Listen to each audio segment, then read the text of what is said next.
2, 3, can you hear? Sorry about that, Bathaman. I should have told you I was ready before that. My bad. Thank you for playing that beautiful music that you played. Praise the Most High Yah.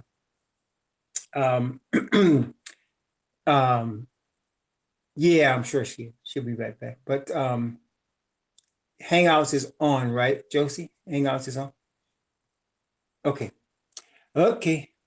All right. Then yeah, because it's the same. Yeah, it's the same link. Yeah, that is very good. We don't have to worry about that. It's the same link. Okay. Beautiful. All right, let's have a word of prayer so we could get started here. Praise the Most High. Most High, please continue to guide and direct our paths in your word, that we might bring honor and glory to your name. In the name of the Messiah, Yahweh Shah, we pray. Amen. Okay. Praise y'all. Again, thanks to Sister Bathaman for the beautiful music that she shared with us. Praise the Most High Yah for that. So now we're going into the 15th division of this epistle of Paul to the Romans. This letter of Paul to the Romans, chapter 15. We just finished 14 chapters and we praise Yah for it. And now we're coming to the last two sections of this very powerful letter. And I believe we have gotten a blessing. Let me speak for myself. I have definitely gotten a blessing just studying this with y'all and sharing with y'all. It's been a great blessing to me. I have also learned as I'm studying, and the Most High has blessed us. And so again, we're going to finish, as we're finishing the book, and this is the thing, brothers and sisters, whenever a person is writing a letter, okay, when a person is writing a letter, in general, beginning and ending of the letter really kind of wraps up what the person has been talking about in the letter, right? The beginning, it's like the parables of the Messiah.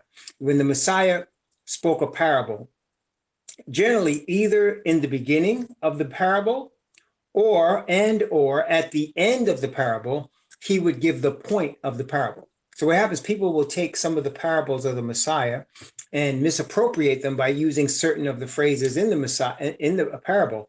But you can understand what he's saying if you look at the beginning of the parable, what the point is, and at the end of the parable, he tells the point of what he's trying to say. And it's the same with letters. We generally write letters, and the letters will begin with what we're getting ready to talk about, and then end with what our point was in talking about that.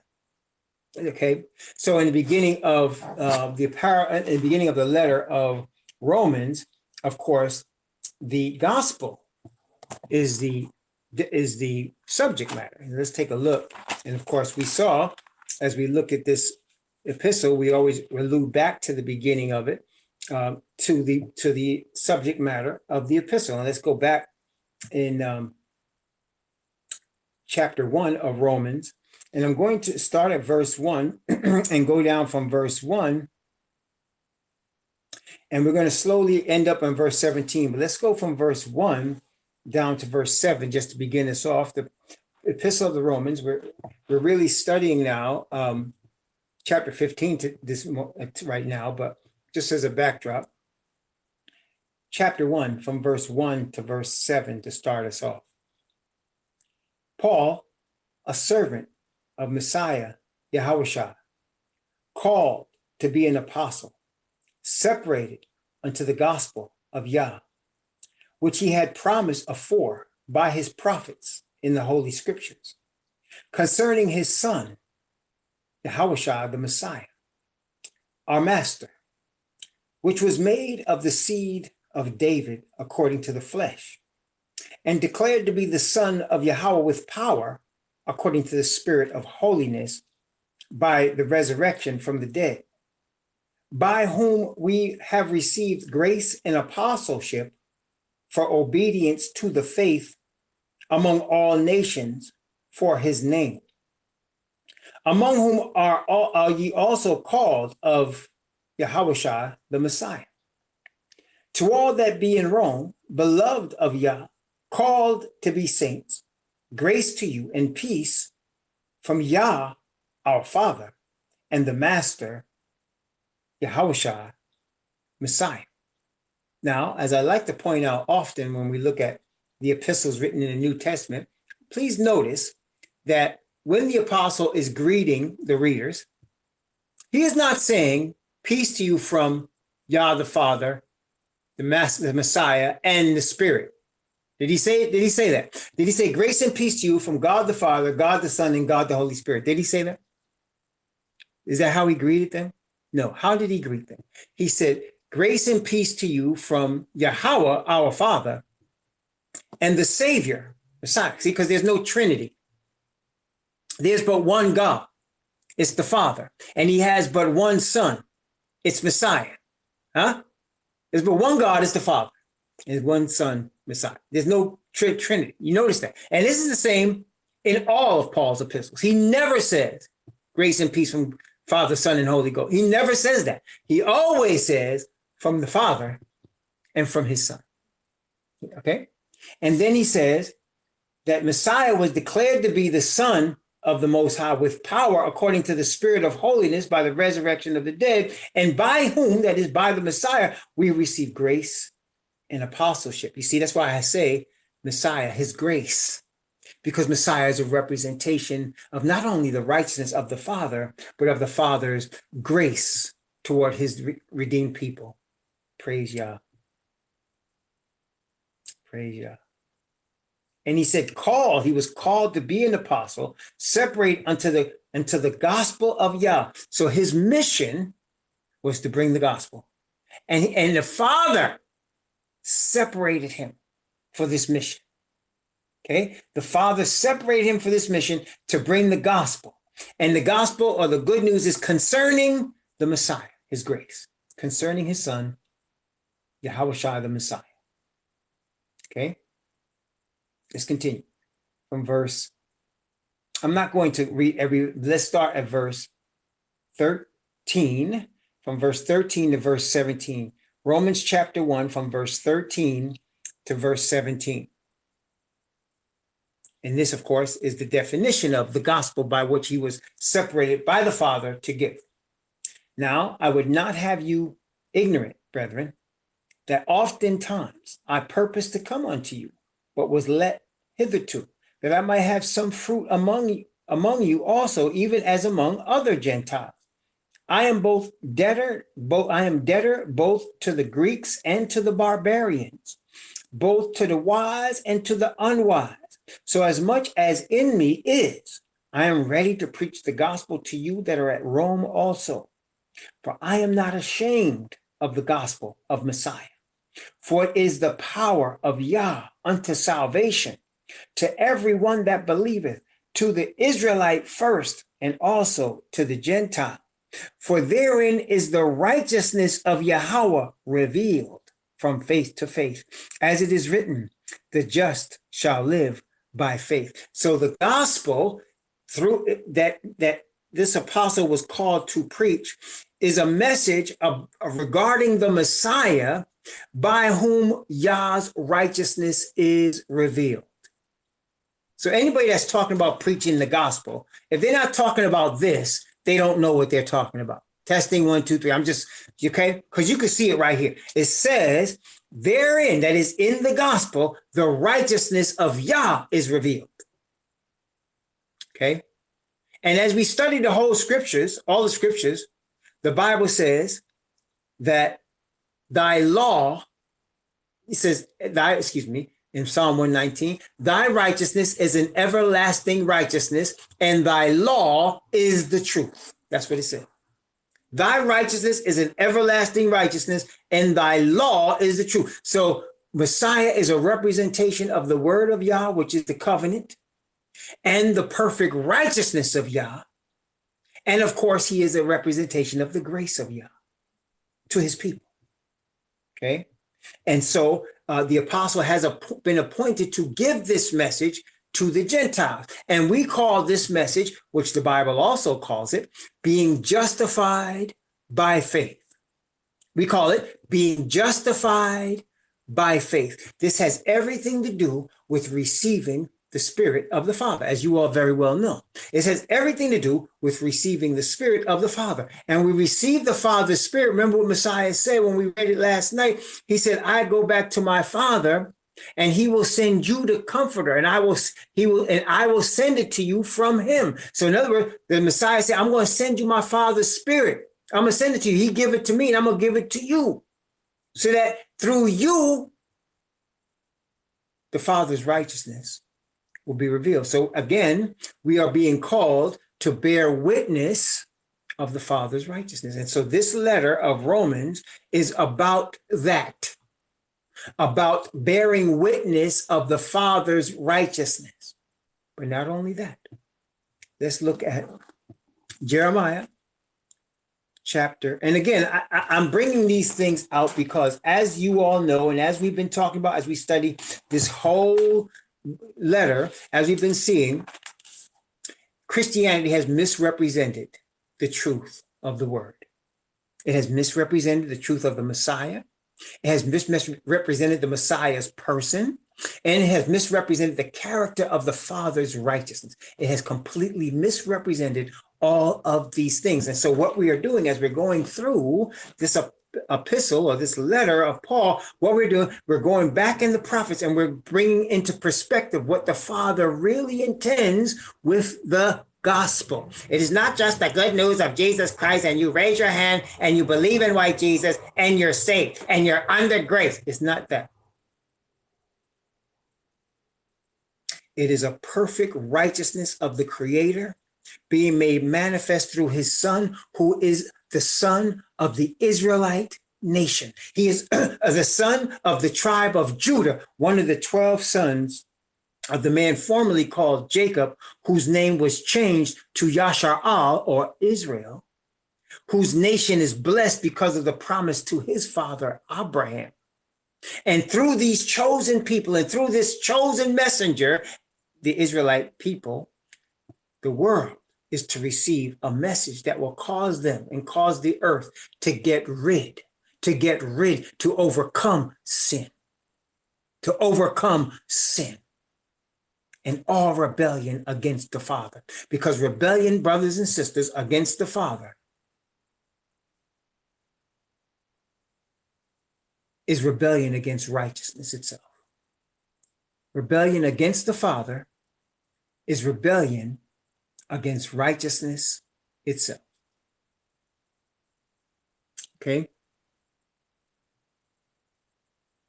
Now, let's look at Jeremiah chapter 31.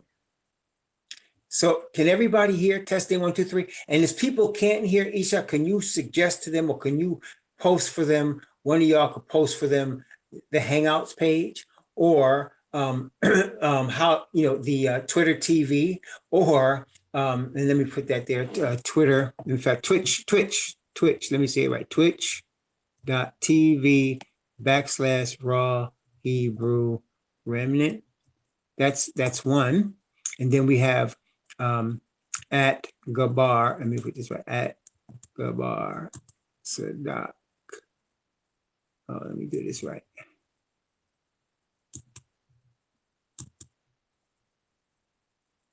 And that's Periscope.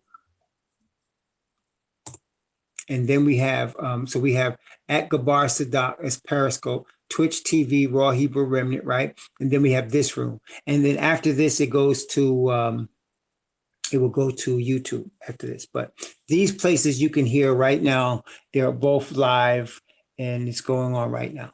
So if somebody can't hear here, you have other options. Yes, Chrome is best. But actually, all of these venues, Chrome is best. So if anybody can't hear, they have options. Okay, they have options. All right, just to let people know there are options.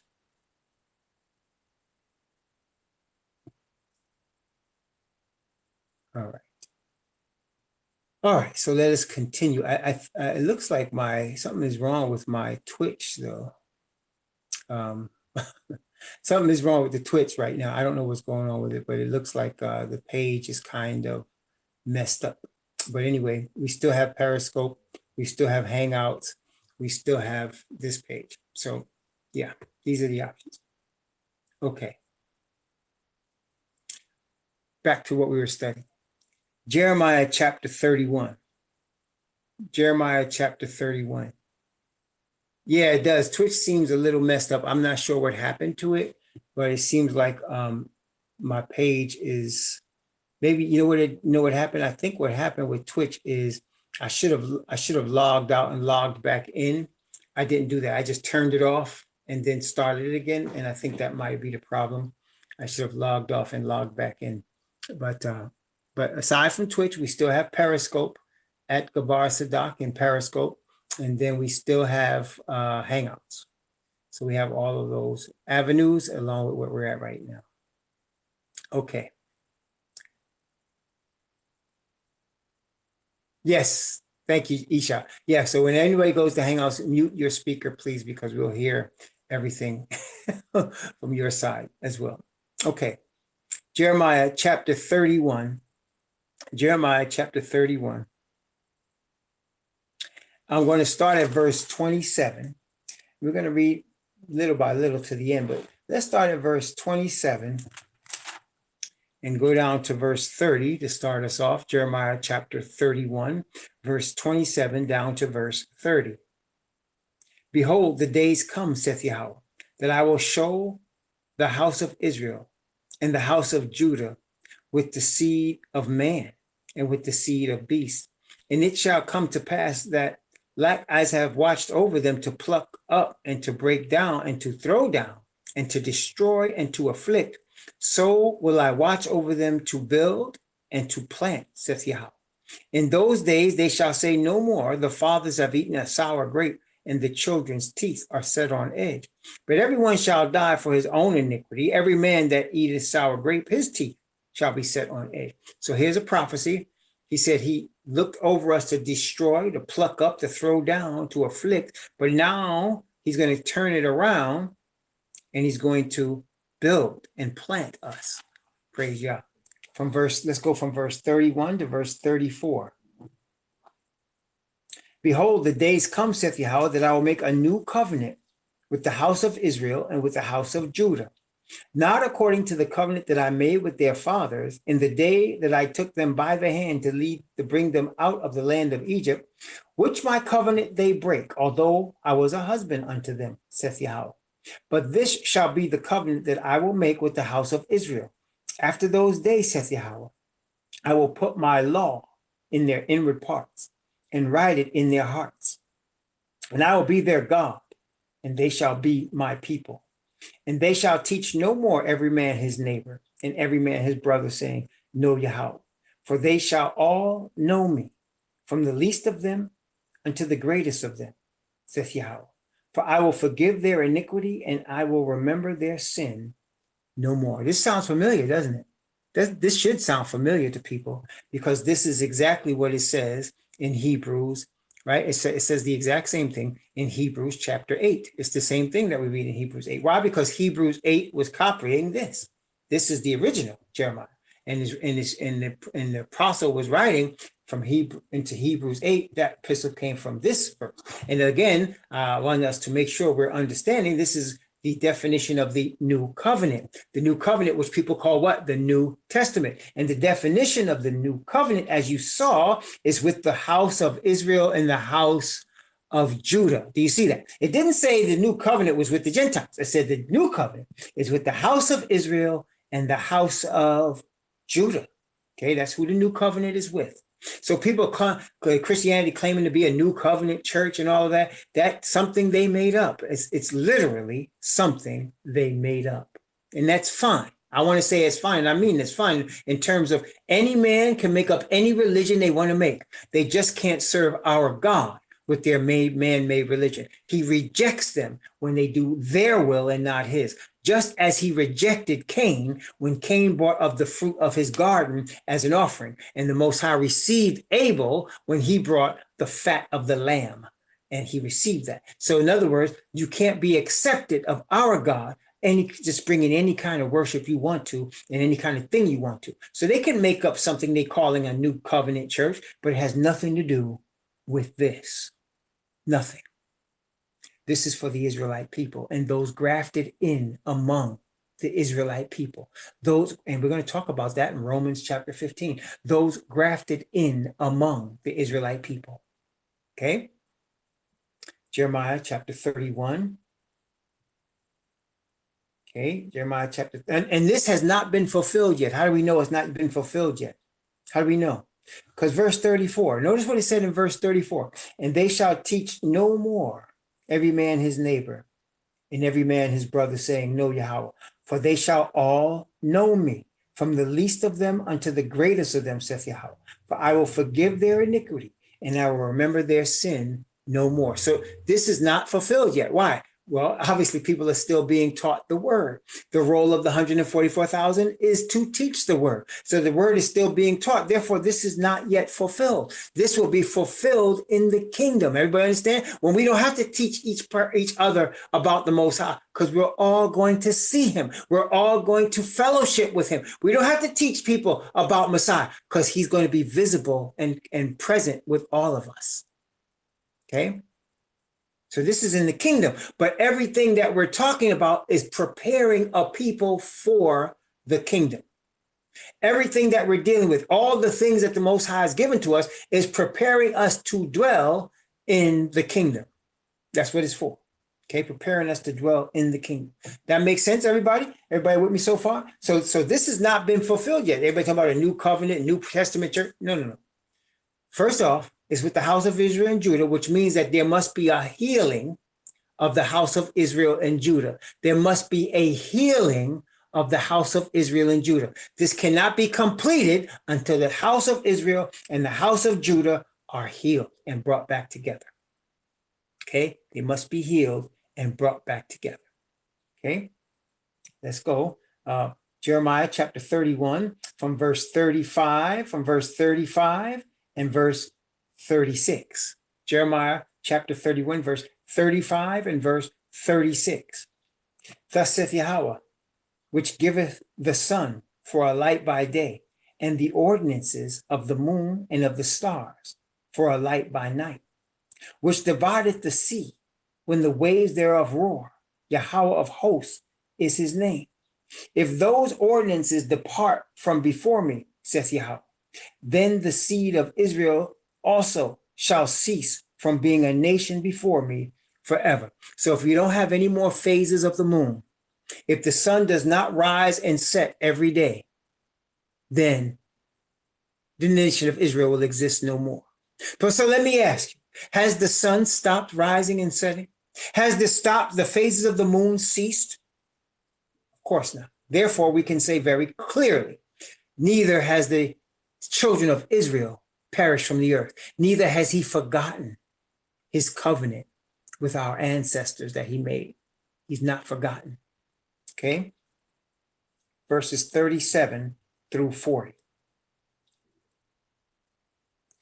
Thus saith Yahweh, if heaven above can be measured, and the foundations of the earth searched out beneath, I will also cast off all the seed of Israel for all that they have done, saith Yahweh. Behold, the days come, saith Yahweh, that the city shall be built from Yahweh, from the tower of Hananeel unto the gate of the corner, and the measuring line shall yet go forth over against it upon the hill Garib, and shall compass about to Goah, and the whole valley of dead bodies and of ashes, and all the fields unto the brook of Kidron, unto the corner of the horse gate toward the east, shall be holy unto Yahweh. It shall not be plucked up, nor thrown down any more forever. So this is a promise, and as we have said before, the Most High said it, it's going to come to pass. And in order for this to happen, there must be a reconstitution, and not just it's not going to be a spiritual Israel. He said the seed of Israel. That is the seed of Jacob. Now, I want you to understand something, brothers and sisters. In the kingdom, as we're getting ready to read in Romans chapter 15, there's going to be redeemed Gentiles and reconstituted Israelites. What does that mean? That means he's going to bring forth the seed, the literal seed of Israel, and he's going to also have Gentiles that receive the message from that seed that are going to be grafted into the nation. It's going to have that. That's going to be the situation. We're going to see that in Romans chapter 15. But in order for that to happen, first thing must happen is the Israelite must come back. You must have a return of Jacob's seed. You must have a return. And in order for that to happen, there must be an awakening of the seed of Jacob. The seed of Jacob and the seed of Judah, the seed of the northern tribes and of the southern kingdom must be awakened. And it's led by Judah. That is why sometimes a lot of people like to suggest that Judah is mostly bound in the United States, because as you can see, the message is coming forth more forcefully from the United States of America, because a lot of the seed of Judah is here. A lot of Judah's seed is here. Not all of it is Judah's seed, but a lot of Judah's seed is here. And so that's why you're hearing this message being brought forth with such force and power from the United States, the Hebrews that are in the United States. And you're going to see more in that. And that's why the plagues are going to hit this nation hard, because they have Judah's seed. They had them in slavery and oppressed them. And so this is going to be hit hard, just like ancient Egypt was hit hard. The whole earth is going to feel the plagues. Don't get me wrong. But the center point is this nation right here, who's been the great tool of Rome for its whole existence, the great tool of Rome. Okay. Okay. Now let's go to Romans chapter 15. Romans chapter 15. Watch now. This is going to be powerful. Romans chapter 15. I'm just warning y'all. This is going to be something else. Yes, it's true. And they don't even realize what they're saying. That's absolutely true, David, that they don't realize what they're saying, because we are always going to influence the world, either for Most High Yah or in other ways, because he has ordained that. And by the way, I wanted to bring this up also. You recall why the Most High Yah chose us? Why did he choose us as Israelites? Why did he do that? He did say it. Why did he do that before we go to Romans 15? Why did he choose us as Israelites? Y'all remember, it's in the book of Deuteronomy. Why did he choose us? What is it about us? Are we just better, smarter? No, that's right. Because of his promise to Abraham. That's exactly right. It's because of his promise to Abraham that he chose us. Now, brothers and sisters, I want you to understand something. When we get into the kingdom, when we get into Yah's kingdom, okay, and we're dwelling there forever, even forever and ever, okay, we get to Yah's kingdom, there's going to be all people redeemed in the kingdom. The earth is going to be filled with his righteousness through all the redeemed people of the kingdom, all redeemed people, okay? Now, what does that mean? What that means is you're going to have Gentiles that have been redeemed from worshiping other gods, not Abraham's seed, through the grace of Messiah. You're going to have Israelites. Now, let me tell you about Israelites.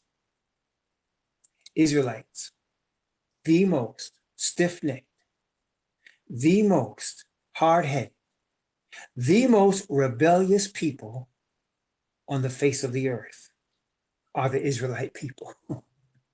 I'm not just saying that. Why is that true?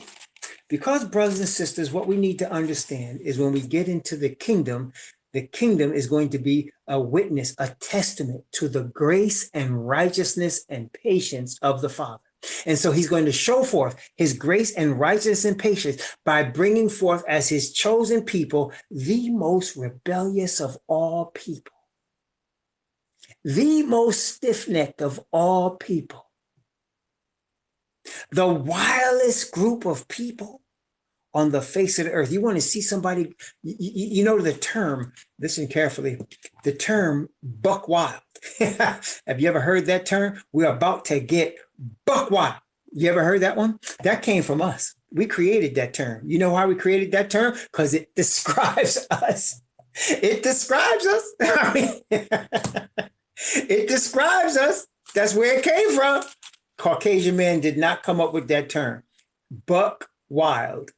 Buck wild. That's the term. It came forth, as I recall, it came forth in the 90s, right? I think I'm right, right? It came out in the 90s, and it describes the Black people when they start to go, when they start to hype it up, when they start, it's at a party, or when they get angry, or when they're about to rage, they call it buck wild. And why is that? Because ain't no people on the earth can get buck wild like some Israelites. I mean, if somebody can get somebody, can somebody bear witness to what I'm saying? There's nobody on the planet that could get buck wild like some Israelites. And so the grace of the Father is going to be shown such that this buck wild people is going to be brought into the covenant of his commandments and his spirit, and they're going to be brought into obedience. Therefore, the Israelite people are the example of the power of the grace of the Father given in Messiah. Yes, they're an example of that. Look at Deuteronomy chapter 7. Deuteronomy chapter 7. And from verse 6 to verse 8. Notice what he says here. Deuteronomy 7, verse 6 to 8. For thou, talking about us Israelites, art an holy people unto Yahweh, thy most high. Yahweh thy most high hath chosen thee to be a special people unto himself, above all people that are upon the face of the earth. Yahweh did not set his love upon you, nor choose you, because you were more in number than any people, for you were the fewest of all people. But because Yahweh loved you, because he would keep the oath which he had sworn to your fathers, hath Yahweh brought you out with a mighty hand and redeemed you out of the hand of the house of bondmen, from hand of Pharaoh and in Egypt. And in another place he said, you are a stiff-necked people. You're a stiff-necked people. That's what he says. It is a stiff-necked people. That's what he said. That's what he says about us. And yet he's going to redeem us from all evil. So therefore we are the chosen people, because we are ordained to be examples of his righteousness and holiness and patience. We are ordained to show forth his praises and his honor and glory in spite of ourselves, because of his promise to our Father. He's going to remember his promise. Okay, praise Yah. That's the blessing. That's the untold power of the Father in heaven. Praise Yah. Praise his name. And he's going to bring forth the Gentiles as a result of that grace. Okay, as a result of that grace. Praise the Most High. So let's look at Romans chapter 15. Romans chapter 15. Let's begin from verse 1 down to verse 4. Romans 15, 1 to 4. We then that are strong ought to bear the infirmities of the weak, and not to please ourselves. Let every one of us please his neighbor for his good to edification. For even Messiah pleased not himself, but as it is written, the reproaches of them that reproach thee fell on me. For whatsoever things were written aforetime were written for our learning, that we, through patience and comfort of the scriptures, might have hope. So, brothers and sisters, what is this saying? We should always seek, as far as possible, to help edify everybody we meet.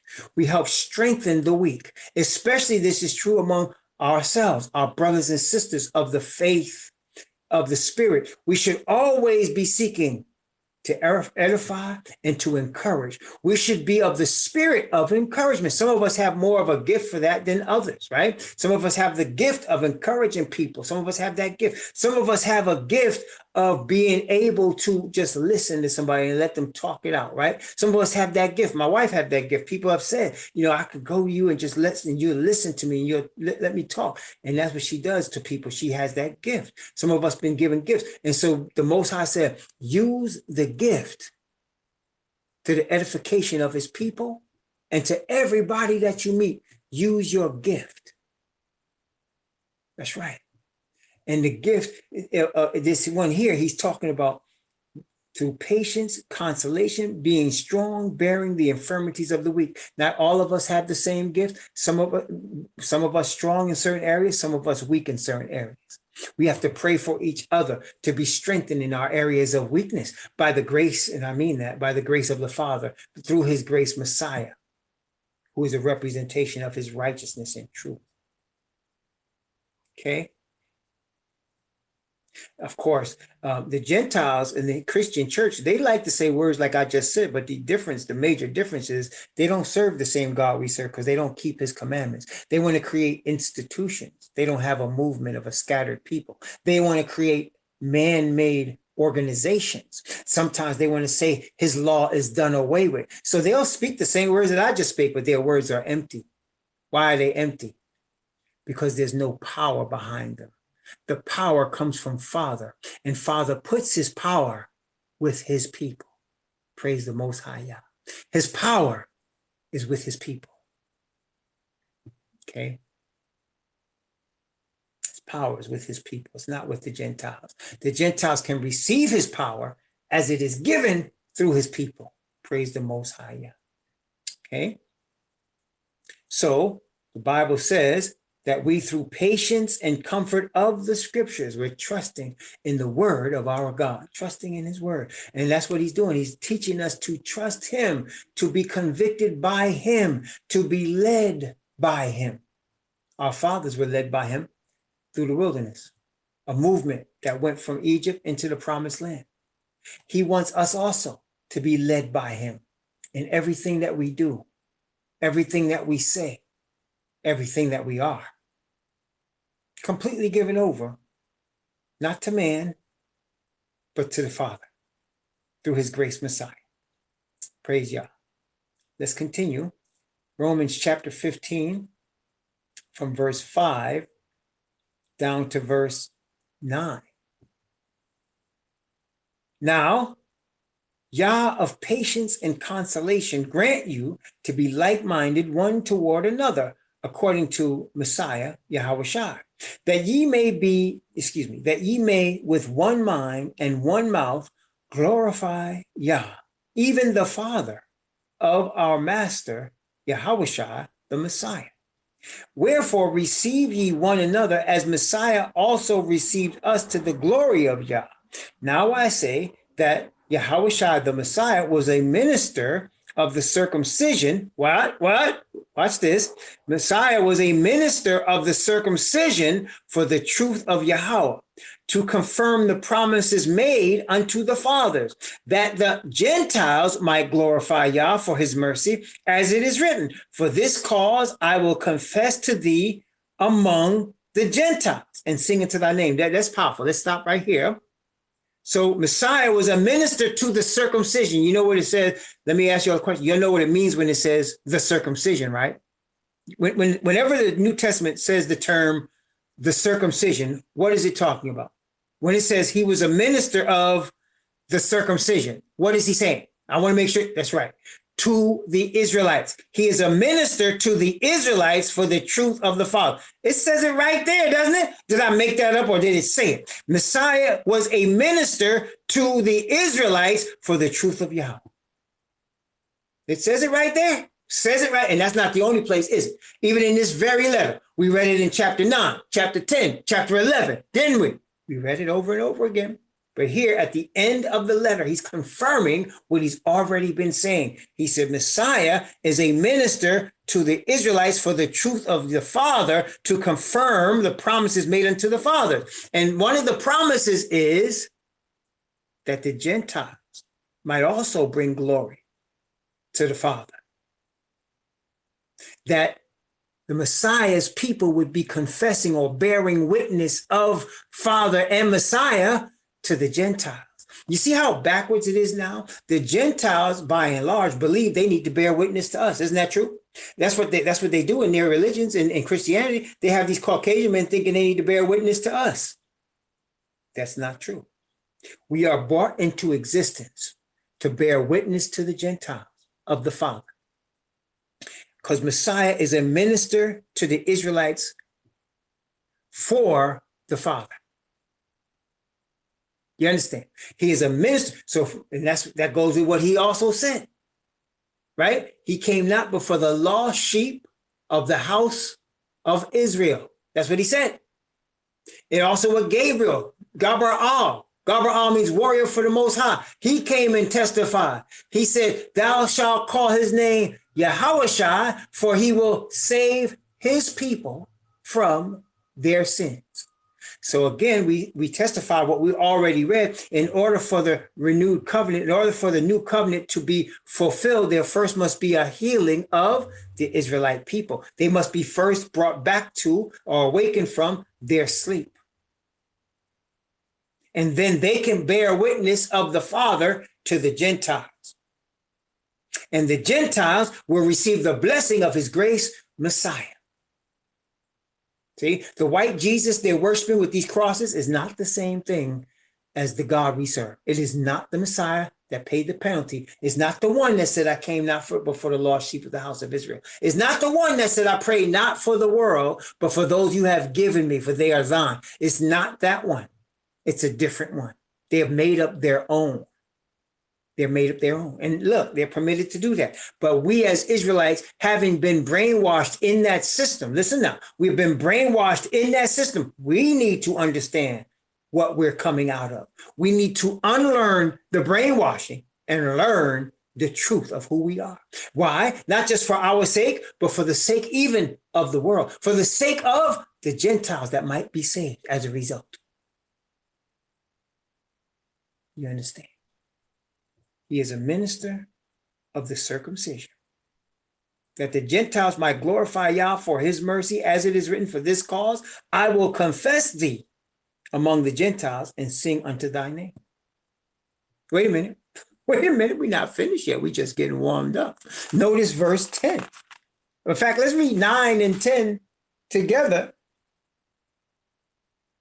Actually, 9, 10, and 11. Romans chapter 15, 9, 10, and 11. Notice what it said. That the Gentiles might glorify Yahweh for his mercy. As it is written, for this cause I will confess to thee among the Gentiles and sing unto thy name. And again, he says, rejoice ye Gentiles with his people. Did he say, notice now, he said, rejoice with who? His people. Rejoice, Gentiles, with his people. Don't think you his people by yourself. Rejoice, Gentiles, with his people. Amen. Amen. Notice again. And again, praise Yahweh, all ye Gentiles, and laud him, all ye people. See, don't ever think that you Gentiles taking the place of the Israelites. Don't ever think you spiritual Israel. There's no such thing. There's going to be a seed of Jacob that will be brought again from the captivity and reconstituted. Going to bring the restitution of all things. That's what the Bible says. Going to bring restitution of all things. Don't you ever think he's forgotten about his people. He said, no, wait. Before we continue here, let me just give you one more scripture about that. Leviticus chapter 26. Leviticus chapter 26. Leviticus 26. I love this one. After I discovered for myself Deuteronomy 28, I remembered Leviticus 26. And I read back and I was just totally blown away. I'm still blown away. Every time I read this, I'm blown away. Notice again, Leviticus 26 from verse 40 down to verse 45.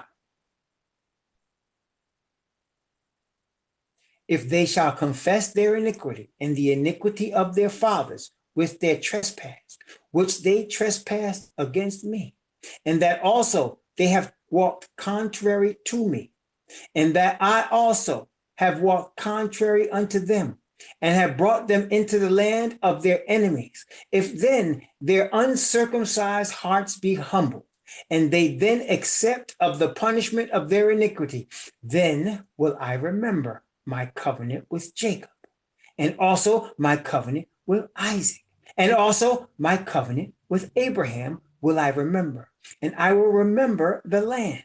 The land also shall be left of them, and shall enjoy her Sabbaths, while she lieth desolate without them, and they shall accept of the punishment of their iniquity. Because they despised my judgments, and because their soul abhorred my statutes. And yet, for all that, when they be in the land of their enemies, I will not cast them away. Neither will I abhor them to destroy them utterly, and to break my covenant with them. For I am Yahweh, their Most High. But I will, for their sakes, remember the covenant of their ancestors, whom I brought forth out of the land of Egypt in the sight of the heathen or Gentiles, that I might be their Most High. Ahaya Yahweh.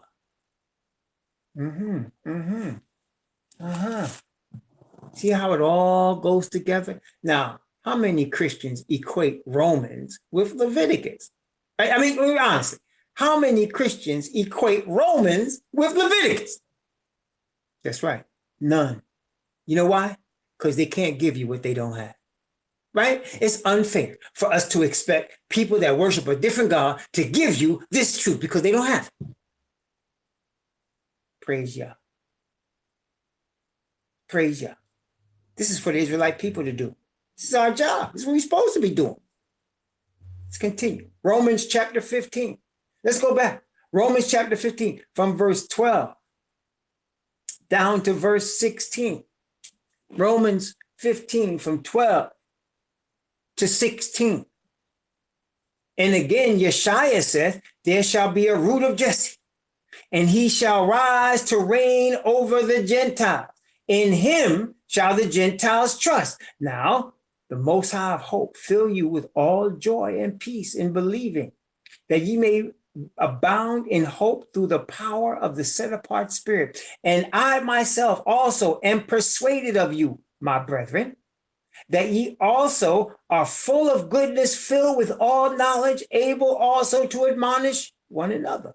Nevertheless, brethren, I have written the more boldly unto you in some sort, as putting you in mind because of the grace that is given to me of Yahweh, that I should be the minister of Messiah Yahushua to the Gentiles, ministering the gospel of Yahweh, that the offering up of the Gentiles might be acceptable, being sanctified by the set apart Spirit. Yes. So you can see in just what we read from Messiah himself all the way through to his Hebrew apostles and disciples, that the Gentiles are to receive the truth of Messiah and of the Father through his people. And that they, in receiving the truth of who the true Hebrew Messiah is, who the true God, the only true God is the Father, and who his true people are, that they might be set apart. See, you Gentiles that receive this is more than just being grafted in, means you also become set apart. You set apart from the other Gentiles. You're not the same as the rest of them. You're not. You set apart. That's what he said right there. Set apart. Holy. Sanctified by the Father's Spirit. That's y'all. That's you. So if you're receiving this truth, you believe and you understand that the Hebrew Israelite is a black man. You understand that the white Jesus of the Christian God of the Christians is a lie. You understand that the original people are alive and scattered throughout the earth. You understand that the kingdom of Messiah is coming to this earth very shortly. You understand these things. You are set apart. Not like the other Gentiles. You set apart. Praise Yah. Set apart.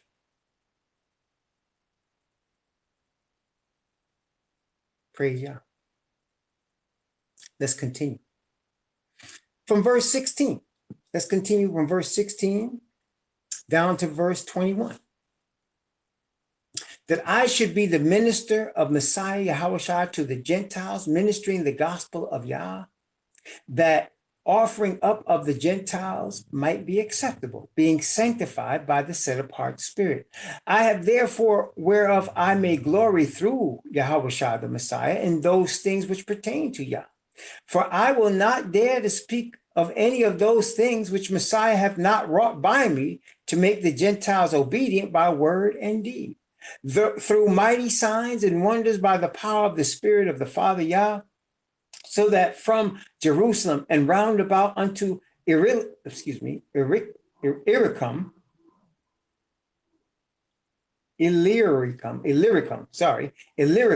I have preached the gospel of Messiah.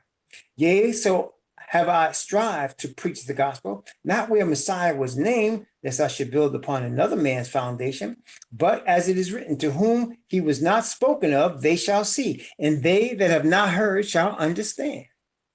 That's right. So the apostles' mission was to give praise to the Hebrew Messiah, the God of Abraham, Isaac, and Jacob, by bringing to that father Gentiles that would be grafted in to the seed. Gentiles to be grafted into the nation and set apart for the glory of the Father. Praise Yah. From verse 23, now he's kind of starting to close it up now. From verse 23 down to verse 27. Romans chapter 15 from verse 23. Actually, from verse 22, I'm sorry, I missed 22. From verse 22 down to verse 27. Sorry about that. From verse 22 down to verse 27. For which cause also I have been much hindered from coming to you. But now having no more place in these parts, and having a great desire these many years to come unto you, whensoever I take my journey into Spain, I will come to you. For I trust to see you in my journey, and to be brought on my way hitherward by you, if first I be somewhat filled with your company. But now I go unto Jerusalem to minister unto the saints, for it hath pleased them of Macedonia and Achaia to make a certain contribution for the poor saints which are at Jerusalem. It hath pleased them, yes, verily, and their debtors they are. For if Gentiles have been made partakers of their spiritual things, their duty is also to minister unto them in carnal things. I want you to notice here, the apostle was not taking money for himself. He received money from Gentiles to bring it to the poor saints at Jerusalem. He received money from Gentiles to give the money to his brethren that were poor of the Israelite people. And the Gentiles were glad to partake in this. They were glad to do that. Glad to be of service to Yah's people in helping the poor. See, the apostle was not trying to enrich himself with money. He was always seeking to help the poor. He was always seeking to do that. Always seeking to help the poor. Praise Yah. Okay. Let's continue. Let's finish the chapter. From verse 28 down to verse 33. From verse 28 down to verse 33. Therefore, I have performed this and have sealed to them this fruit. I will come by you into Spain. And I am sure that when I come unto you, I shall come in the fullness of the blessing of the gospel of Messiah. Now I beseech you, brethren, for the Master Yahushua Messiah's sake, and for the love of the Spirit, that ye strive together with me in your prayers to Father Yah for me, that I may be delivered from them that do not believe in Judea, and that my service, which I have for Jerusalem, may be accepted of the saints, that I may come unto you with joy by the will of Yah, and may with you be refreshed. Now, the Most High peace be with you all. Amen. Yeah, so, that's basically the end. Now, we have another chapter where he's going to, offer, he's going to, say hello to this one and that one, and say hello to this one and that one. He's going to say that in this last chapter, but basically Romans 15 was effectively the end of the letter, as you can see when he finished it off there. But we're going to read chapter 16 also, just not today. We're going to read that before we start our next book. And the next book is scheduled to be Zechariah, if I'm not mistaken. We're supposed to go through the prophecy of Zechariah next. So first, let's have a word of prayer and finish this part. Most High Yahweh, we're so grateful and thankful for your eternal wisdom and glory and your righteousness in Messiah.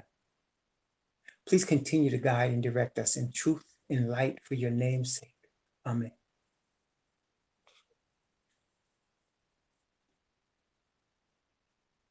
Praise the Most High.